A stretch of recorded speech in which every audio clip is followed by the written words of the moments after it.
I'm Cray Beaumont Flynn. Welcome to Beyond the Design, a show that gives you a peek behind the curtain of the design industry and shares the stories of those that are the driving force behind it.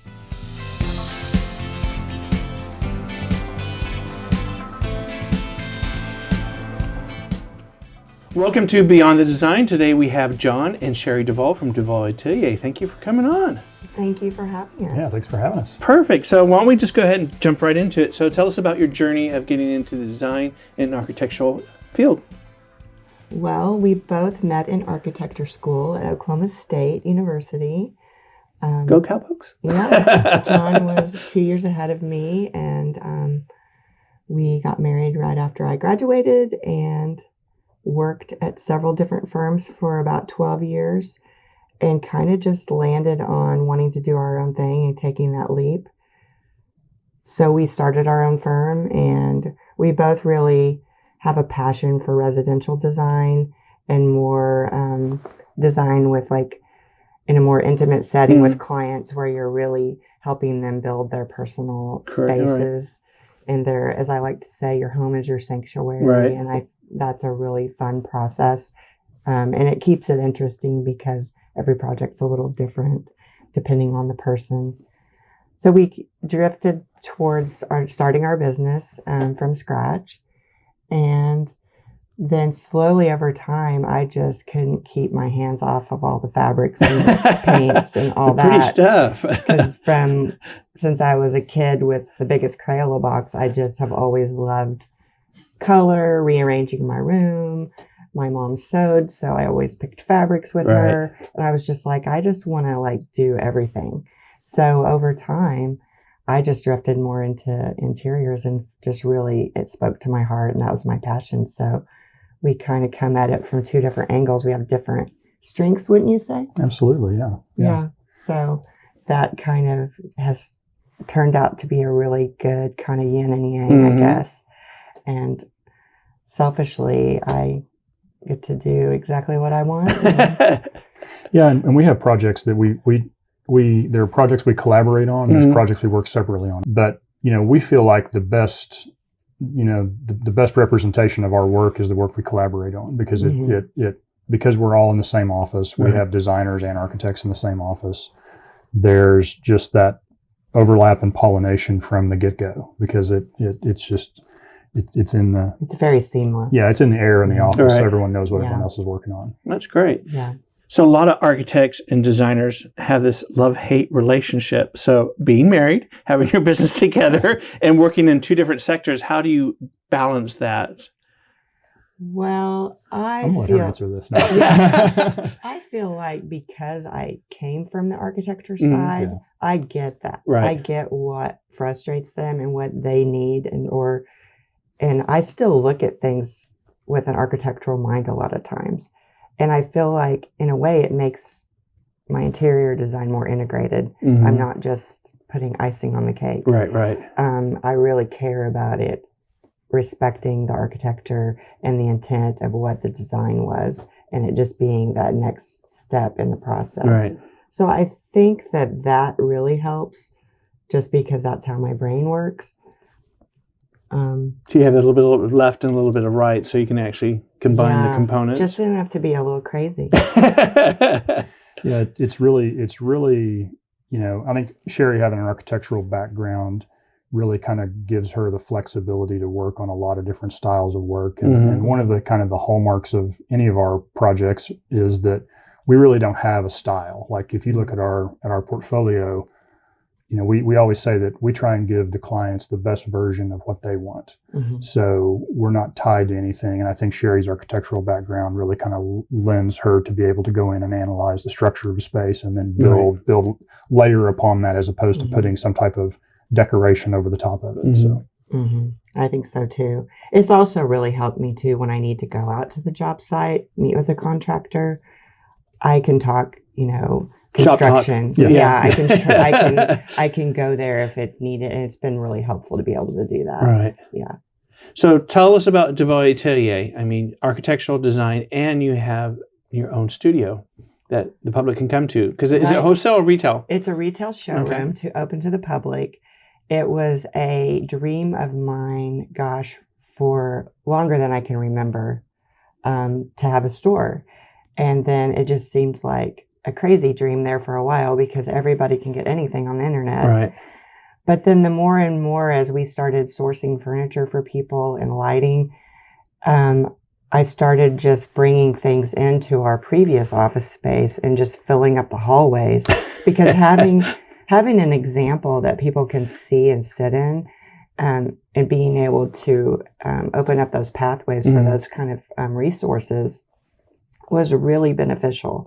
And people still like to see and sit in things. Yeah, it's very tactile. So when we moved to this current space and nearly tripled our square footage, we had the space to kind of build out the showroom and let's try it. And it's been gangbusters. I mean, and it's really helped in our design business because it's so easy just to go and resource, pick things for projects.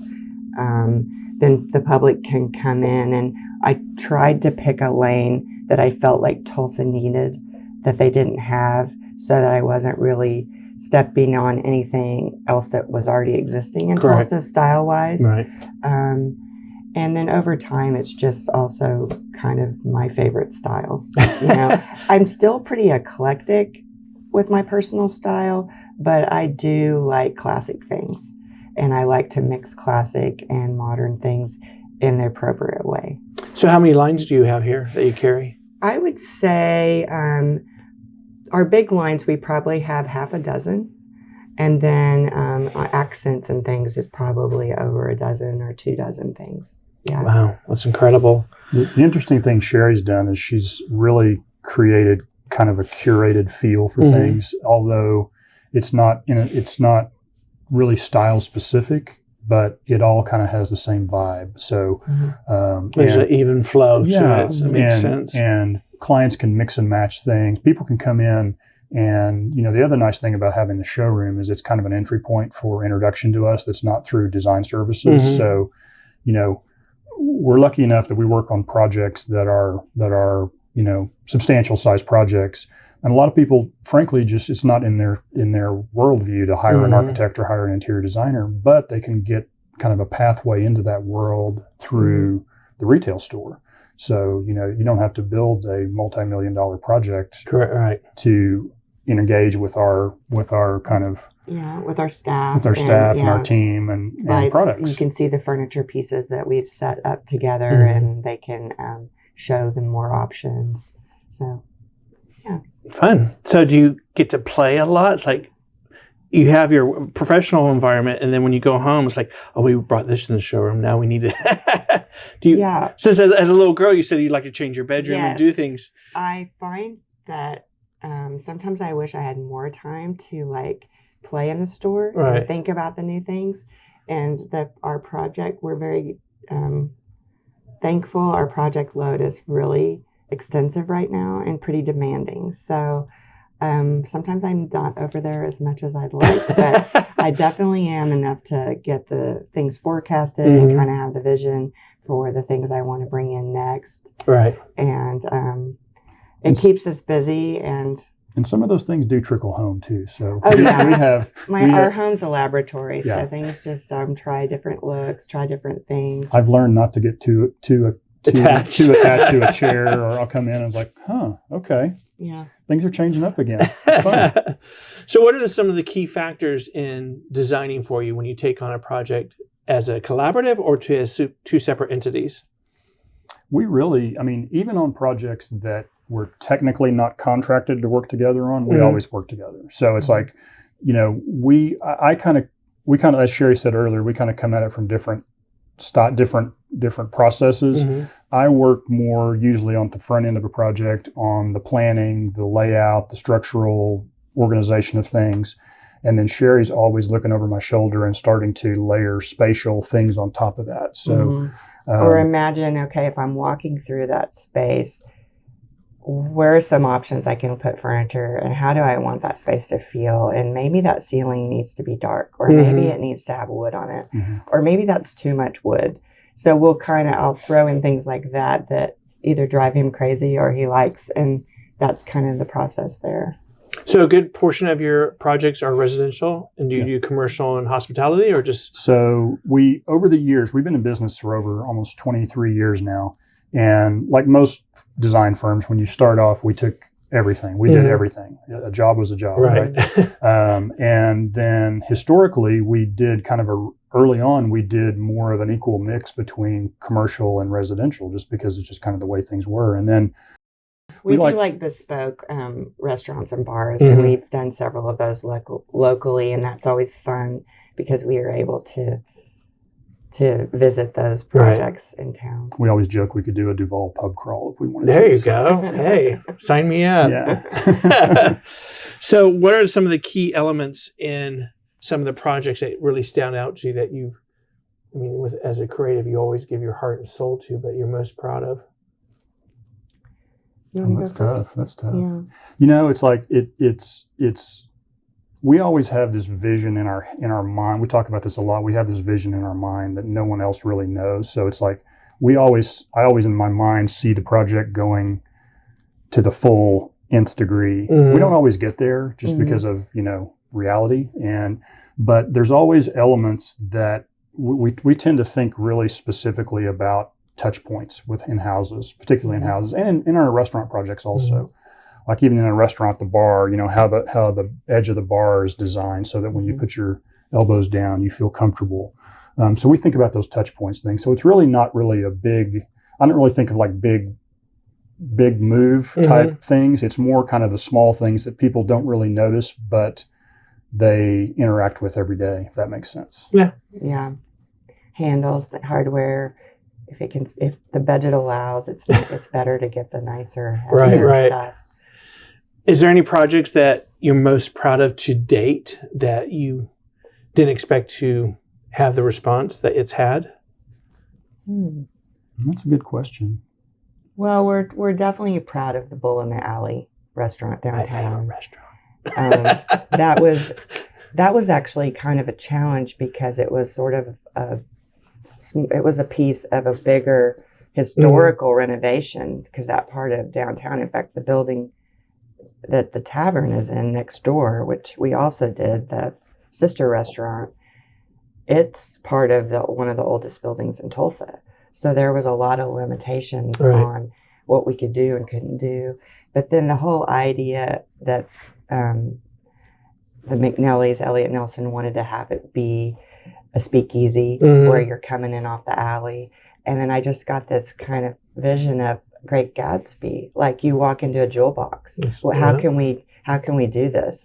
And so that just became like this really fun idea to just play on and explore and bring a little bit of deco in, but a little bit of current things. And I think we're going on 6 or 7 years now, at least, and it still looks great. People still like it. Yeah, it's gratifying that people from out of town, like our friends, when they have friends of friends that come in from out of town, they always take them there. That's like the place in Tulsa to take somebody. So that's really gratifying. That absolutely. That's one of the restaurants that people think of when they think of kind of something special in Tulsa. That was the first restaurant I went to when I came to town and fell in love with it. So. Well, we always hear the famous people land there when they come to town. So, how long have you been in business? We started officially the company January 1st, 2001. 01. Yeah. And how long have you been the retail component? 2018 is when in the summer of 2018, we opened up the retail component. Wow. Yeah. So what have you seen change in the amount of time that you've been in the design industry? Some of the, technology and the things, where is it actually going? Is it helping? I feel like, I think so. I think it's helping. I feel like more people are exposed to good design and working with professionals, both through the media and social media. And I think that's helped. I think that's been a nice sort of passive educator of really, so everyone maybe wants to level up their home or the way they live because of that. And that's there's directly that's helped us because we've been really busy. The real I mean there's the technological changes and things haven't been really that dramatic. There's lighting, there's home control, there's audio visual that updates all the time. But honestly, the biggest kind of game changer was the pandemic. Is so many people were at home during that time. That's right. And they weren't spending their money on going out. They weren't spending their money on a lot of travel, and they were at home saying, "What can I do?" And now that so many more people work from home, people are really kind of focusing on how to make their homes more livable, more for a longer portion of their day now if they're working from home. So that's really been a big thing for us. Post-pandemic, we've done a lot of renovation projects and they're major renovations where their people have had time to rethink how they want to live, and how they can best modify their home or business to both accommodate indoor that. and outdoor. We've done several outdoor living rooms, which are always fun because people almost want the resort at home. Right. So they don't have to feel like they need to go somewhere to escape. They have their own resort in their own backyard. Yeah. So tell us a little bit about some of the hurdles you've had to overcome in actually presenting your creations, your creativity and vision to a client that just doesn't get it. Well, every client's different. Some are really visual, and it doesn't take a lot of design tools to get them there, to show them the image. Others aren't, and so we're prepared for either way. We have several, drawings and 3D models, and then materials that we show to try to build the vision and really help them.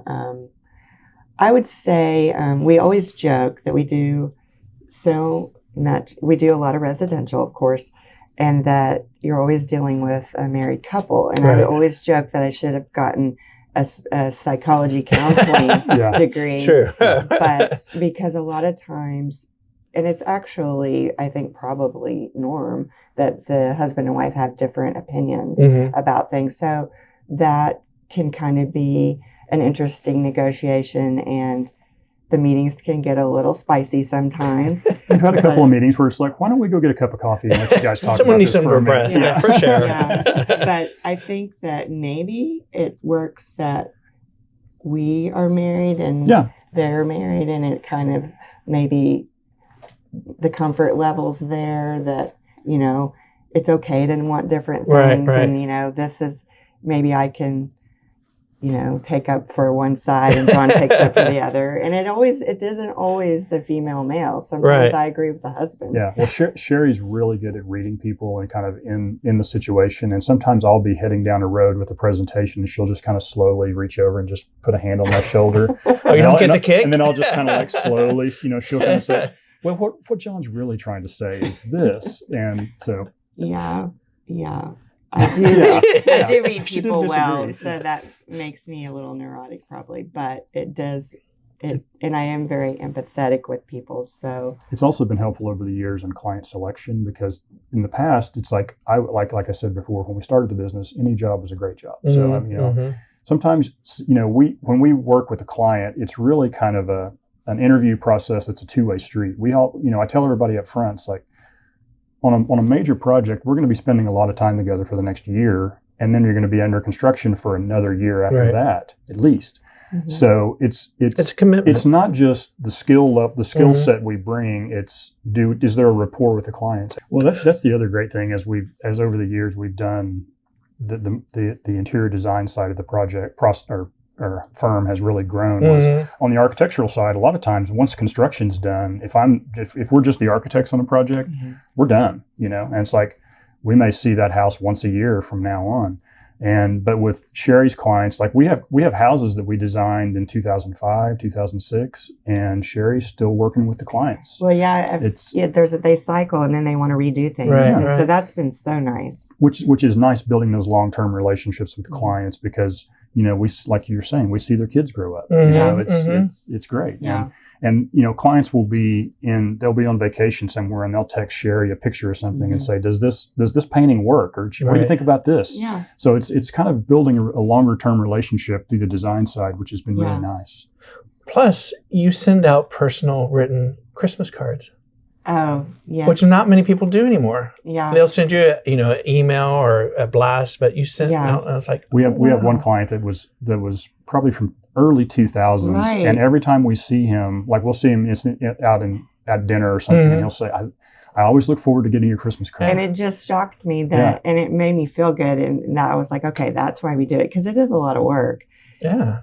But just knowing like someone like that from 10 years ago that we rarely see, he looks forward to getting it shows that. integrity. I think it really is. I was honored to get one. So I was like, thank you. Good. So is there a Duvall Atelier design aesthetic that you try to incorporate, or do you have your own style that you think, or are you all independent of their lifestyle or interpreting their lifestyle? Definitely interpreting their lifestyle. I would say that if I can influence them on not just being trendy, my heart and soul is classic, timeless things that you buy once and you're not constantly buying over. I'd rather people spend money on quality that lasts forever, and then you maybe accent with things that are more trendy, just if it makes you feel good for an update, but then the base layer is very classic.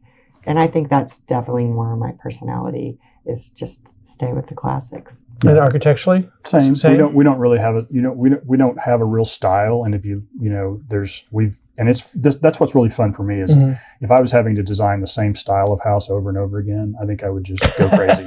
And it's really fun because I have clients. The process with us is from the architectural side, clients will usually come to us with a program list of rooms and things they need, and then some sort of inspiration. Either a photograph or this is a house I grew up in, or so it's really kind of taking that and trying to kind of build that puzzle based on that. So we always try and add the classic level of detail to things, and that's one of the big things that you even on more contemporary designs, a lot of the things we see now aren't as finely detailed, and they're kind of one-liners, I would say. Whereas a lot of even the classical or even the classical modern architecture has a lot more detail, a lot more layering. So we try and build that kind of level of detail into all of our projects, no matter what the style is. Right. Go ahead. I was just thinking, just how materials connect. And sometimes when different materials connect, you want to make sure they connect beautifully and don't look like they're colliding. And those little things really make the difference. And a lot of people don't understand that. And that can even make modern design even more complicated because you have less layers to hide things. There's no trim hiding it. Right. There's no crown mold hiding that corner. So yeah. So is there a particular project or sector that you have not worked in yet that you want to? Well, I used to think I always wanted to do a boutique hotel. 100%. I think that would be really fun because we sure love going to them when we travel. But we haven't done that yet, so we'll see. That would probably be working for a bigger committee, though. Right. Yeah. Designed by process. Yeah. Do you take risk and challenges? I think so.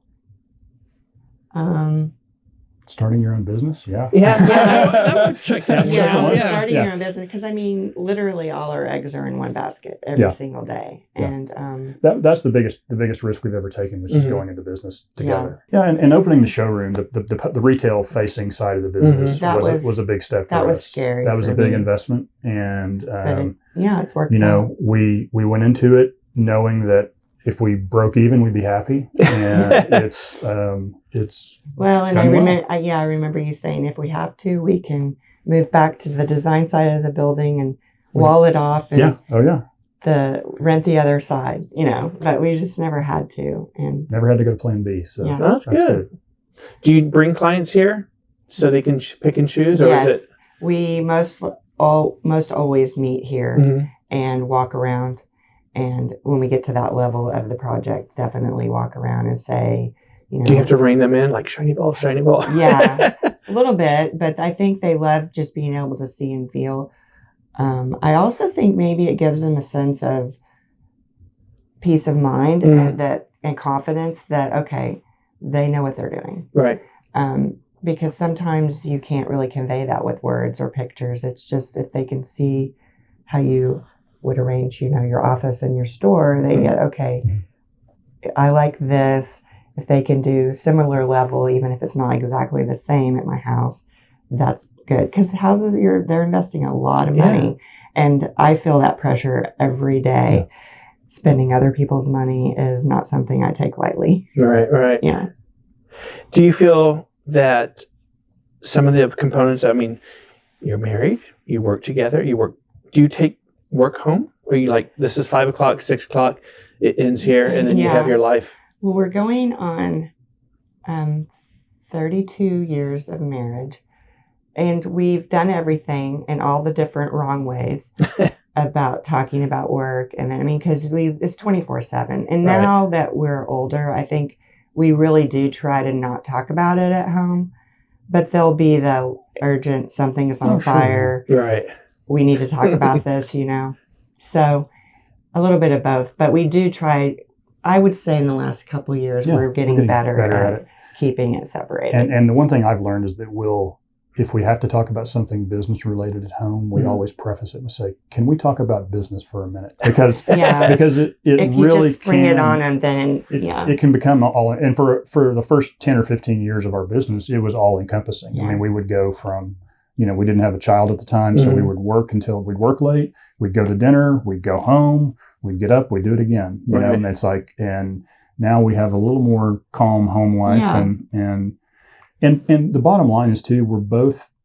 You wouldn't think it being business owners, but we're both introverts. Yeah.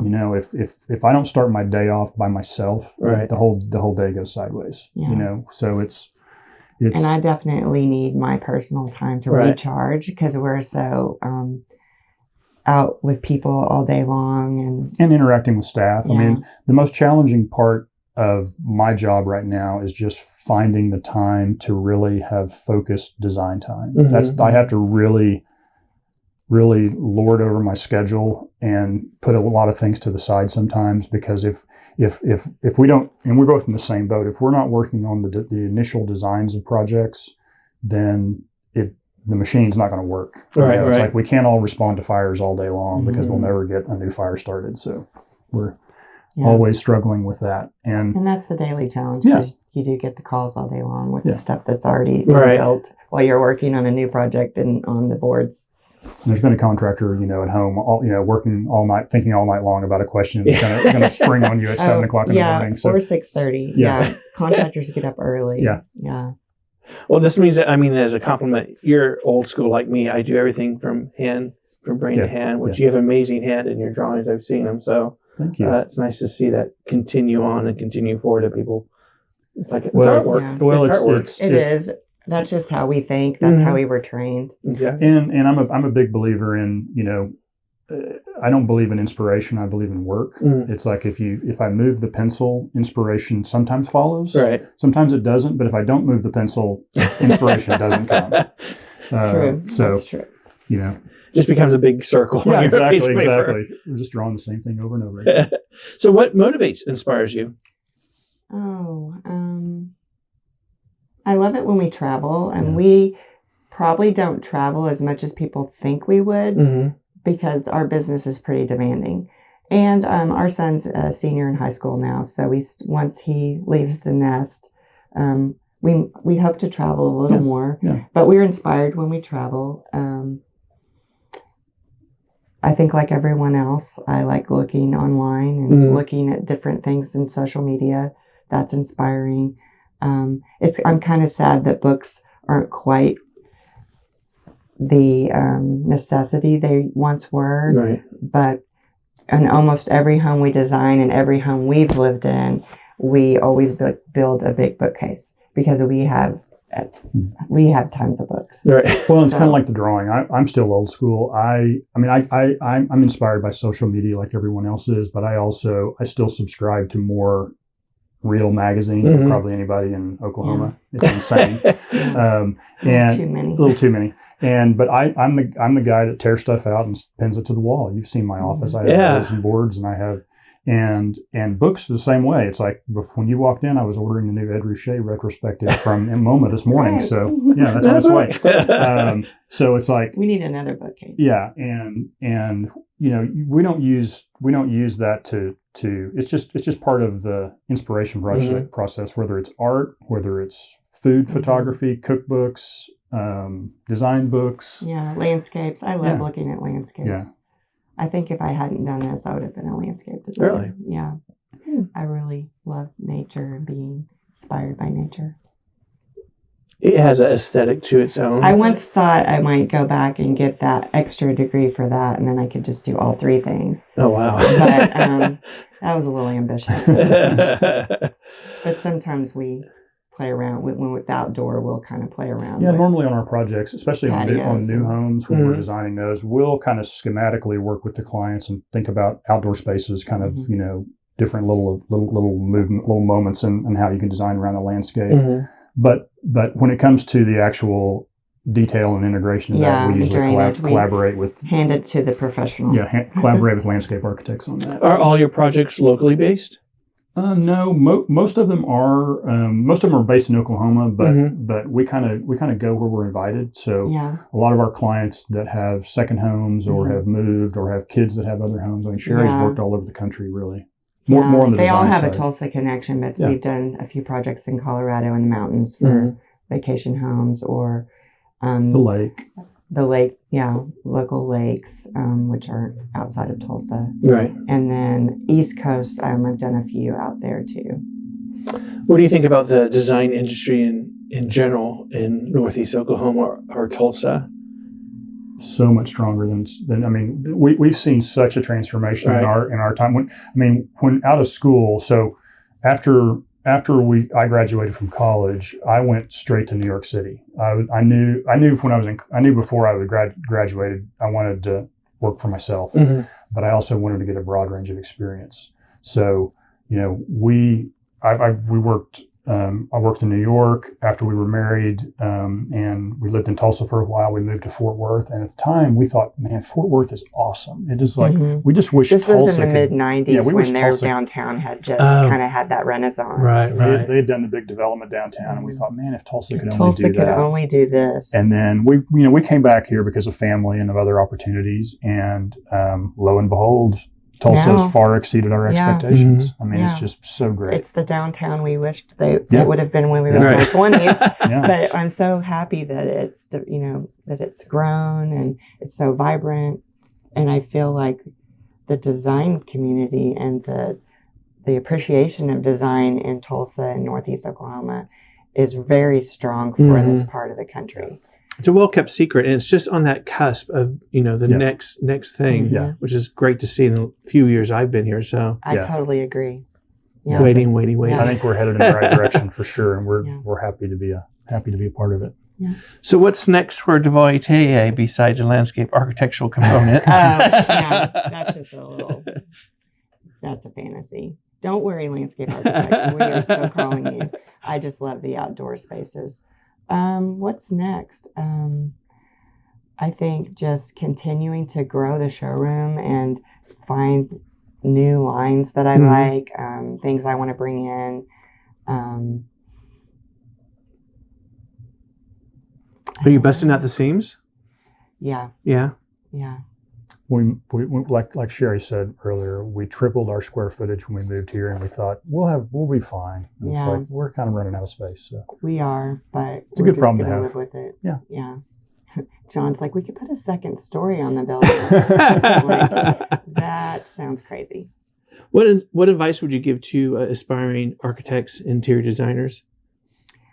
I would say, I'll preface by saying that almost daily, I'm going to be frank, now that I'm in my 50s, almost daily, I'm so thankful my job and my business is my passion, because that's so rare. And I'm just so thankful I landed here by some stroke of luck. And I would say there's so many paths you can take with either of those degrees. My initial path out of school didn't end up being my passionate path. Mm-hmm. I learned a lot. It was really important for my career, but I wasn't real inspired or happy. And so you just kind of we just sort of made our way and found out what our passion was and, chose that path. And that's made all the difference. But not every architect does the same thing. Right. Not every interior designer does the same thing or same type of work. So don't feel like you have to do what we do if you get that degree, or if you're doing big commercial projects and hospitals and things that require architects and designers, and you don't love it, well, there's another side to it. Yeah. So it's just a really big field, and you just need to keep searching for what you want to do in your heart. Yeah. And passion, I think, is important. The key factor is you got to get up and want to do what you do. Yeah. I've always said that I would do what I do even if I didn't get paid for it. That's how much I love it. And I just truly do. I sometimes just can't turn it off at night so that I can go to sleep. And you, John? What advice would you give? It's like both the architectural degree is such I tell folks that the most important skill you learn in architecture school is just general problem solving. It's just like you're given a list of things and an end goal, and you have to get from point A to point B one way or the other. And the nice thing about the design process is there's no one answer, and that's what I would caution people, or not caution people, but direct people is, if like Sherri was saying, if you're right out of school and you're in one line of the profession, don't feel like that you have to just stay in that line. There's so many different ways you can go. And I have classmates of mine that 30 and 40 years later are not practicing architecture, but they're still using problem solving skills in other things. And it's a really I used to joke saying everybody should go to architecture school. Well, it is. I think it's a lot more layered in liberal arts education than people realize. History, people think you just arts. learn how to do blueprints. Yeah. Well, no, you don't. A little bit more detail than that. You maybe do that at the very end for not very long. That you mostly learn that when you're out in the field working for other people in your internship. But it's a lot of like learning about histories of cultures and design with different cultures around the world, and how habitats were made throughout the centuries. And then it's learning art and how art affects buildings. And it just opened my small Payne County, Oklahoma mind so much that I feel like it was like a degree in life, really. Yeah. Scale and proportion matters, whether it's a painting or a sculpture or a room or a building. We're all doing the same thing. Yeah. It's just how it's just the process of how it all goes. So you're balancing a lot on your plate at the moment. What's on the books right now that you're working on? Oh, some really fun residential projects. We've just finished a restaurant that just opened.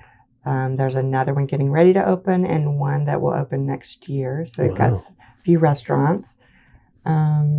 Just several interiors projects where we're just redoing all the furniture in a couple of rooms, or we're changing out, the finishes in a bathroom. So those are fun. Maybe a remodel at our house this year. Yeah, we gotta get the boy to college first. What's the typical the cobbler's son has no shoes kind of thing? It's like we always have a project at home that's waiting. Right. Being an architect and an interior designer, both being architectural backgrounds, have you ever thought about building your own home from the ground up? Yeah. I think it would be hard to decide where to land because I literally could have 10 homes. But could fill it with a lot of books. But it might be something in the future. I don't know. It just depends. Yeah, we've it's something that we may do, but our plates are pretty full right now. And I always, I feel a lot of responsibility managing a client's budget, and I'm really worried about managing my own budget. Because we have very expensive taste. Yeah. Well, you got a showroom full of stuff. I tell everyone we live vicariously through our clients. Right. So what do you want to add to your showroom, your retail space? It's not in here now. I don't know. I pretty much feel like we have a little bit of everything. I'd love to find maybe some more case good lines. There's always those really unique decor, bespoke kind of accents that I feel like maybe a couple more of those would be great. Maybe some more artwork. We have some artists. We love, and I really wanted to have original artwork as part of the store. And we've collaborated with a few artists where we consign their pieces here. We just have such limited wall space. So we might figure out a way to add more of that. Yeah. So, any closing comments? Gosh, I don't know. This has been such a fun opportunity. I have to say, we're newbies to this whole thing. First podcast. First time being taped. First time interview. Audio, visual. I feel like we didn't do too bad. We didn't argue. No, you guys did great. Well, what would you like? Counseling. What would you like everyone to know about John and Sherri Duvall, being architects and creative visionaries and running a business? And I would hope people think of us as just being really easy to get along with. Yeah. And I think we're really open-minded.